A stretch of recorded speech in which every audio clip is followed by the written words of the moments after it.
Jun Ray Navarra. Umabado yan ng mga 10-20 meters ito si Jun Ray Navarra. Ito na kaya ang pag-asa. Ito na kaya ang senyales na talagang titirahin na ni Jun Ray Navarra. Solo breakaway si Jun Ray Navarra ngayon. May solo breakaway niya kaya hanggang dulo. So ang kanyang speed 12 kilometers per hour. Nakakalaro nga siya ng mga 80 to 90 meters doon sa ating second group na hinahatak ni Mervin Corpus. Nagkakaubusan na kaya. Grabe ang pinapakitang lakas nitong si Jun Ray Navarra. Depensa kaya ni Jun Ray Navarra ang kanyang titulo dito sa Tour de Vizcaya. Uy, almost 100 meters na ang kanyang nilalaro doon kay Mervin Corpus na humahataw pa rin doon sa likuran. Ito, pinagpakita na naman. Nananahimik lang kanina itong si Jun Ray Navarra, pero ito, focus na focus. Inilis na naman ang kanyang speed, 18-20 kilometers per hour. Almost 150 meters na ang kanyang inilalabang. Tignan natin kung makakanikit itong grupo ni Mervin Corpus, ha. Tignan natin kung maididikit pa ni Mervin Corpus itong grupo. So nakatutok na lang sa kanya si John Paul Morales. Oh, 300 meters. Napakalayo. Okay, tignan natin kung maididikit ni Juan. Kung mauubusan ba itong si Mervin Corpus. Nakatutok na lang sa kanya itong si John Paul.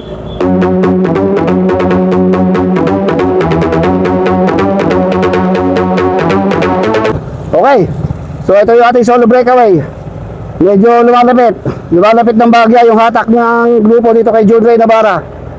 Mga kon na lang 150 meters, kanina almost 300 meters eh. Ngayon mga 150 meters pa na lang ang agwat. Medyo lumapit ng bagya. So patuloy ang pagpadyak nitong si Jun Ray Navarra, pero napakabagal. 11 kilometers per hour, napakabagal. Lumalapit! Ayan, sige. Yan, basang-basa. Binabasa ni Tara ito. Sala para baka-recover itong si Jun Ray. Kaya medyo lumalapit na yung grupo natin. 150 meters kanina. Tansya ko. Sa sobrang tagal. Almost 300 meters ang lamang. Si Jun Ray Navarra. So, hintayin natin dito yung kana.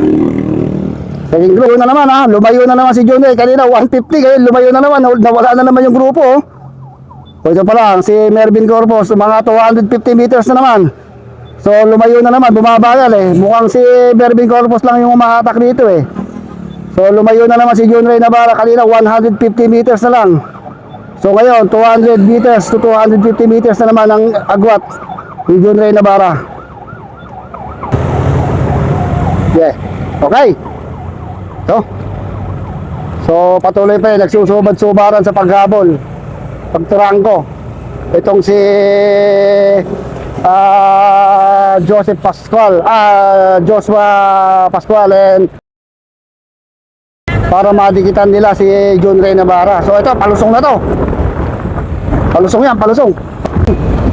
So napag-iwanan ng grupo, mukhang sumemplang itong si Joshua. Sumemplang itong si Joshua Pascual, napag-iwanan ng breakaway. So mukhang napag-iwanan na rin itong si Mervin Corpus and John Paul Morales. So ang nasa harapan malamang sila Juan, Jun Ray, Marcelo Felipe. Ito pa ba?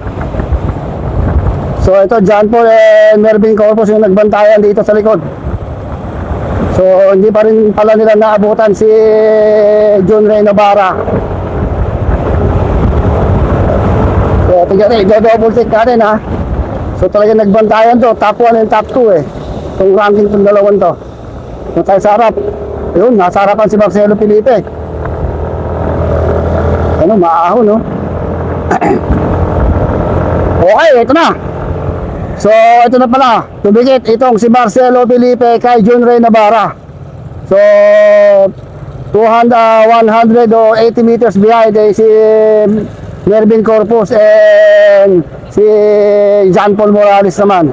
So mga last 5 or 4 kilometers na lang tayo to the finish line. Ito ngayon ang ating dalawang breakaway. Jun Ray Navarra, inabutan ni Marcelo Felipe, pero nasa likuran lang Mervin Corpus and John Paul. Magandang remote yan ang mangyayari dito sa dalawang ito.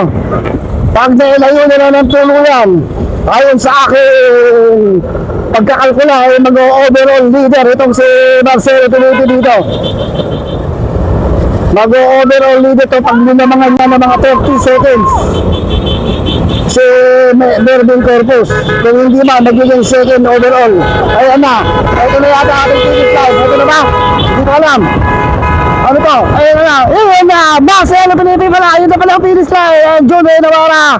Ay, si Mervin Corpus. Sa likod lang itong si John Paul Morales. Nagbalata. John Paul Morales. Ito, Joshua Pascual. Itong panglima natin. Itong si Joshua Pascual. Okay, may tayo dumating na riders. Sino to? Maybe